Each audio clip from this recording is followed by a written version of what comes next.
Sir, ನಮ್ಮ ದೇಶದಲ್ಲಿ ಹಿಂದುತ್ವಕ್ಕೆ ತುಂಬ ಮಹತ್ವದ ಪೂರ್ಣವಾದ ಒಂದು ಇದು ಕೊಡ್ತಾ ಇದ್ದಾರೆ, ನೀವು ಒತ್ತು ಕೊಡ್ತಾ ಇದ್ದೀರಾ. ಅದೇ ರೀತಿ ಬಾಂಗ್ಲಾದೇಶದಲ್ಲಿ ಹಿಂದೂಗಳ ಮೇಲೆ ತುಂಬ ಕ್ರೌರ್ಯ ಮೆರಿತಾ ಇದ್ದಾರೆ. ನಿನ್ನೆ ಕೂಡ ಒಬ್ಬ ಹುಡುಗನನ್ನು ಗುಂಡಿಕ್ಕಿ ಕೊಂದಿದ್ದಾರೆ.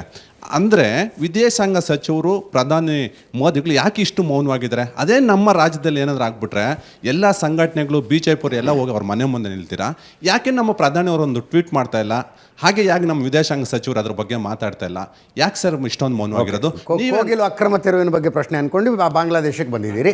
ಎಸ್, ನೇರವಾಗಿ ವಿದೇಶಾಂಗ ನೀತಿಯ ವೈಫಲ್ಯ ಅಲ್ವಾ CT ರವಿ ಅವರೇ? ವಿದೇಶಾಂಗ ನೀತಿ ವೈಫಲ್ಯ ಆಗದಾಗಿದ್ದರೆ ಸರ್ಜಿಕಲ್ ಸ್ಟ್ರೈಕ್ ಥರದ್ದು ನಡೀತಾನೆ ಇರಲಿಲ್ಲ. ಯಾವಾಗ ಒಂದು ದೇಶವಾಗಿ ಯಾವಾಗ ಉತ್ತರ ಕೊಡುತ್ತೆ ಒಂದು ದೇಶವಾಗಿ, ಇದು ದೇಶದ ಪಾಲಿಸಿ. ಆದರೆ ಇಲ್ಲಿ ಭಾವನೆಗಳನ್ನು ವ್ಯಕ್ತಪಡಿಸೋದಕ್ಕೆ ಈ ಕಾಂಗ್ರೆಸ್ಸು ಅಲ್ಲಿಯ ಹತ್ಯೆಯನ್ನು ಖಂಡಿಸಿ ಹೇಳಿಕೆ ಕೊಟ್ಟಿದೆಯಾ? ಅಲ್ಲಿಯ ಮೂಲಭೂತವಾದಿಗಳ ಯಾವುದರಿಂದ ಪ್ರಚೋದಿತಗೊಂಡು ಈ ಕೆಲಸ ಮಾಡ್ತಾಯಿದ್ದಾರೆ ಅಂತ ಬಲವಾಗಿ ಯಾವತ್ತಾರು ಹೇಳಿದೆಯಾ? ನಾನು ಹೇಳಿದ್ದೀನಿ. ಯಾವುದಾದ್ರು ಒಬ್ಬ ಕಾಂಗ್ರೆಸ್ ನಾಯಕ ಇಸ್ಲಾಂ ಮೂಲಭೂತವಾದವನ್ನು ಖಂಡಿಸಿರುವಂಥ ಒಂದು ಹೇಳಿಕೆ ತೋರಿಸಿ, ಒಂದು ಸಿಂಗಲ್ ಹೇಳಿಕೆ. BJPಯವರು ಮಾತ್ರ ಹೇಳಬೇಕಾ? ನೀವು ಹೇಳ್ತೀರಿ ಅಲ್ಲ, ನೀವು ಮತ್ತೆ ಹೇಳ್ತೀರಿ BJPಯವರಿಗೆ ಹಿಂದುತ್ವದ ಗುತ್ತಿಗೆ ಕೊಟ್ಟಿಲ್ಲ ಅಂತ ಹೇಳ್ತೀರಿ. ನಾವು ಹಿಂದೂಗಳಲ್ವಾ ಅಂತ ಹೇಳ್ತೀರಿ. ನೀವು ಹಿಂದೂಗಳೇ ತಾನೇ, ನಿಮಗೊಂದು ಸಂವೇದನೆ ಇರಬೇಕಲ್ಲ. ಆ ಸಂವೇದನೆ ಮತದ ಆಸೆಗೋಸ್ಕರ ಕಳೆದು ಹೋಗಬಾರ್ದು.